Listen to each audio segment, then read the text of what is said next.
Hello, I was going to say good morning, but I realize that it is afternoon where you all are. So, well, good afternoon, and thank you so much for the invitation. Thank you, Tom, for inviting me to be part of the celebration. And thank you to Dr. Bunton for sharing your story with us today. It resonated so much with me. I was thinking we need to talk.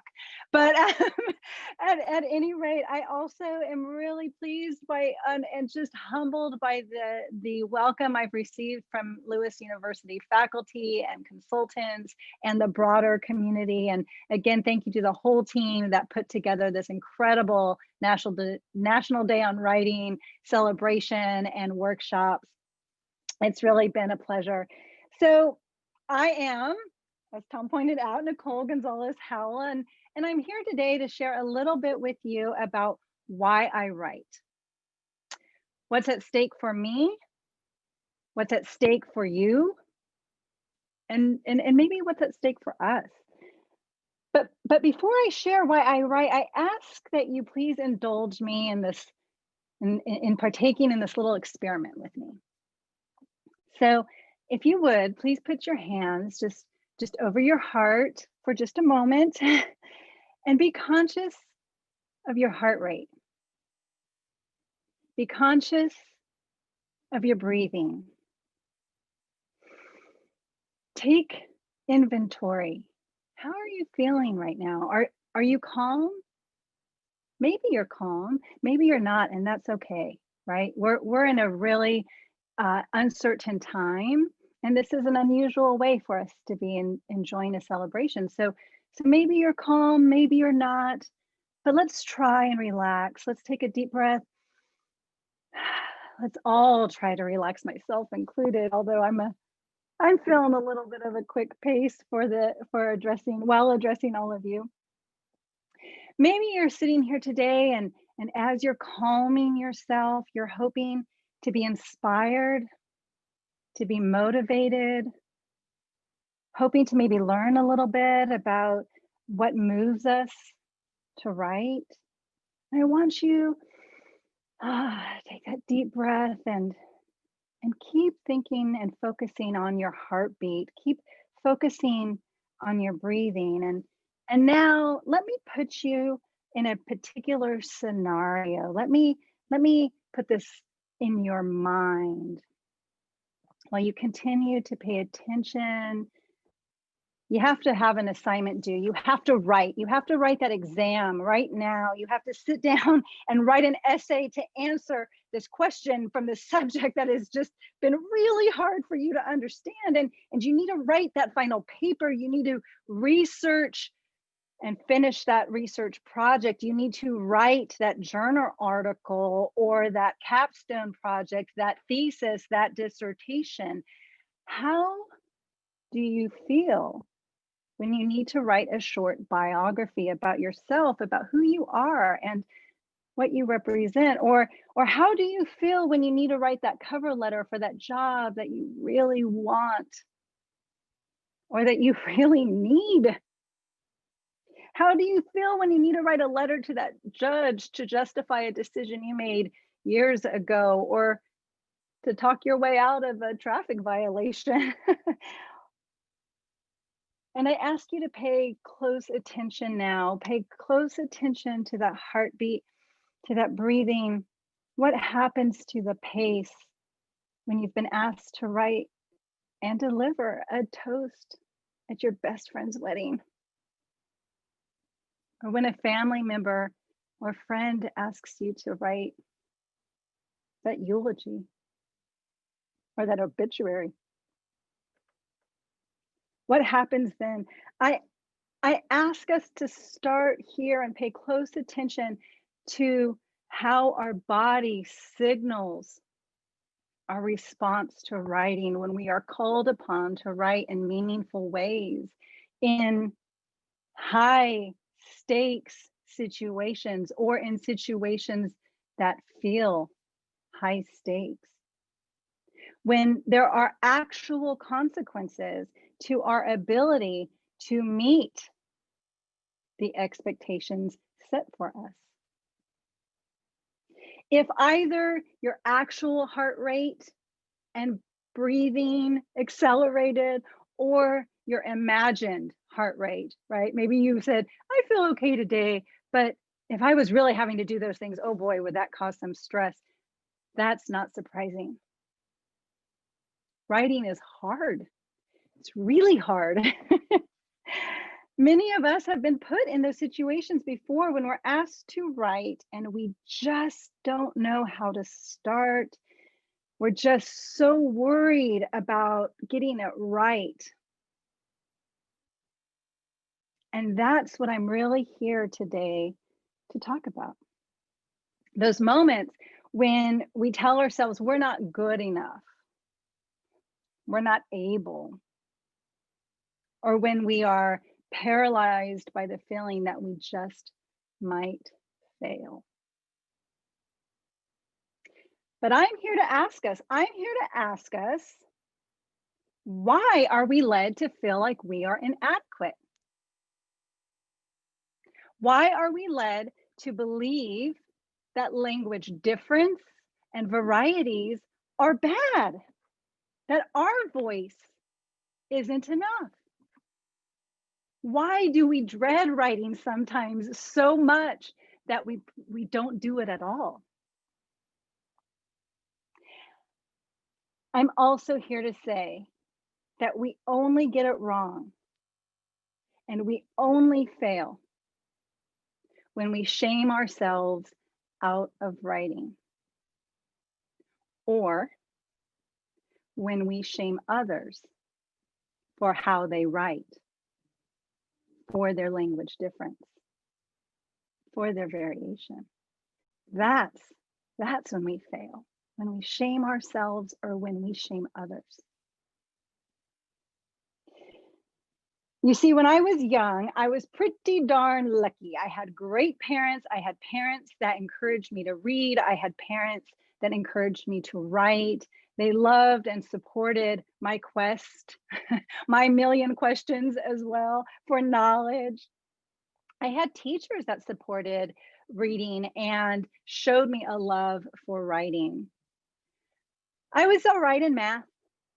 I wasn't so good in art. But to be honest, I really didn't experience much resistance in the education system, and I did pretty well. I was lucky.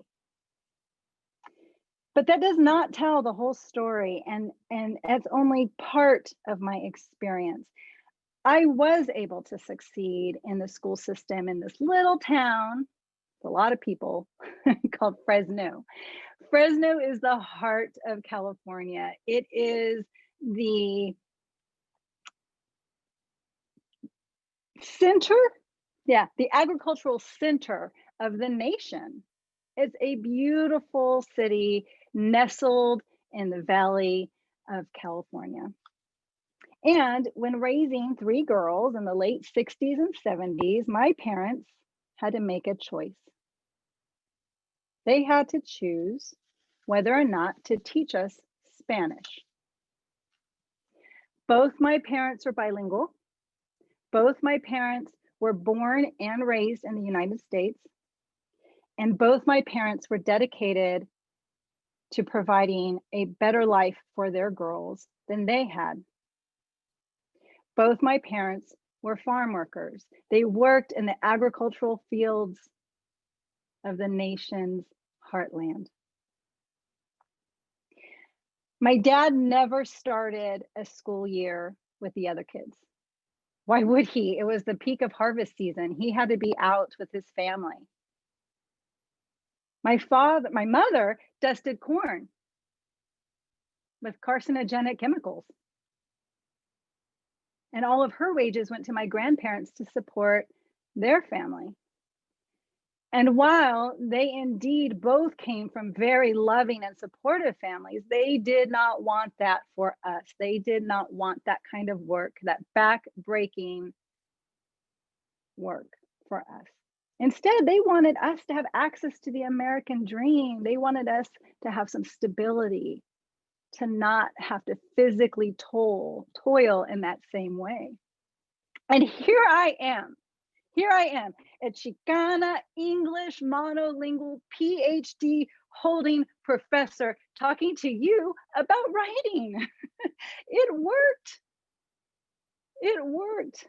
Indeed, my parents gave me access to the American dream, and for that, I am eternally grateful. I am so fortunate. But at what cost? At what cost did I gain access? So let me take you back to a few moments ago when I asked you to imagine needing to write in that high stakes moment, that anxiety inducing paper, that letter, that speech, that same quickened breath, that same quickened pace of heart is what I feel when I'm asked, do I speak Spanish? When I'm asked to participate or when I am participating in Latinx events, when I have to check a box to identify my race, my ethnicity, my identity, just a little increase in that pitter patter. The loss of a heritage language, the loss of voice is a very, very, very powerful tool of oppression. And when we need to recognize and acknowledge. And that's why I write. I write because my parents gave up so much for me, for us to access the so-called American dream. And so I write to give voice to the cost of admission, the cost of becoming, in the sense that we're always becoming, we are always a work in progress, but the cost of becoming an American, a college graduate, a doctor. I write because so many of others have been taught that their language is not good enough, that their stories don't matter, that they don't need to be heard. I write as an invitation to others to write themselves into our centers and out of the margins. I write for transformation, to transform, to elevate. I write to transform how we evaluate student writing. I write to transform the ways in which we value writing, speaking, and communicating. To transform attitudes towards the people and cultures that write, speak, and communicate in diverse and beautiful, beautiful ways. To transform our internal narratives that say you're not good enough, that say you're not smart enough, or that say you're not enough. I write because you are. Because we are enough. So I ask you to write. I ask you to be aware of the physical toll writing can take on you. And I ask you to develop strategies to decrease the anxiety, to decrease the doubt, to decrease, to get rid of, to shed the shame that often shrouds the beauty that we have to say. I ask you to write for those who have paved the way for you and for those that you will pave the way for. When I was in elementary school, I taught my grandmother how to read in English, but she taught me that I have a voice, and you do too.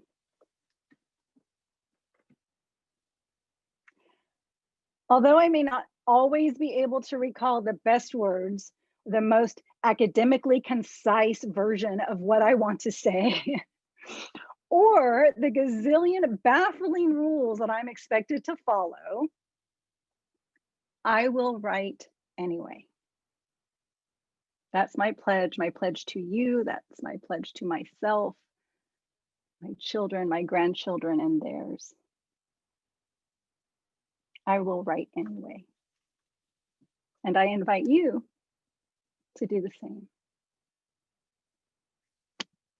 Thank you all so much for having me today.